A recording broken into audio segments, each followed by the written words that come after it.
اعوذ باللہ من الشیطان الرجیم بسم اللہ الرحمن الرحیم السلام علیکم ورحمۃ اللہ وبرکاتہ۔ تہجد کے خاموش سجدوں اور زار زار بہتے ہوئے آنسوؤں کو وہ اللہ کبھی ضائع نہیں کرتا۔ یاد رکھیے گا کہ تہجد کے وقت آپ کی چھوٹی سے چھوٹی پکار بھی سیدھے عرش تک جاتی ہے۔ نصیب کی لکیروں کو بدل دیتی ہے تہجد کی دعائیں، اور تہجد سے یہ تعارف تمہارا بے وجہ تو نہیں ہو رہا، آخر کچھ تو ہے جو ممکن ہونا ہے۔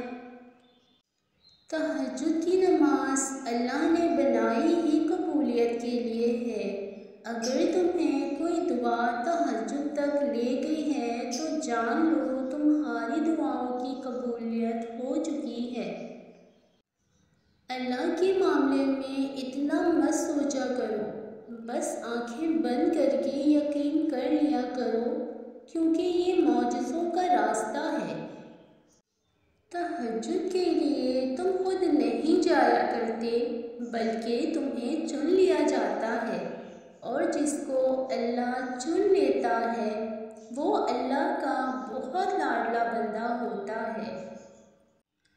اگر تم اکیلے ہو اور کوئی ساتھ نہیں دیتا تو جان لو تہجد رب سے ملوانے کی طاقت رکھتی ہے۔ تہجد کی نماز کے لیے جاگنا اللہ کی بے شمار نعمتوں میں سے ایک نعمت ہے۔ مجھے معلوم ہے اسے کیسے منانا ہے، بس تہجد اور کچھ آنسو مصیبت کا مقابلہ صبر سے کرو اور نعمتوں کی حفاظت شکر سے۔ تم اجالوں کے خالق کو تہجد کی تاریکیوں میں مناؤ، پھر دیکھنا وہ تمہیں بھی معجزوں کی صبح عطا کر کے راضی کر دے گا۔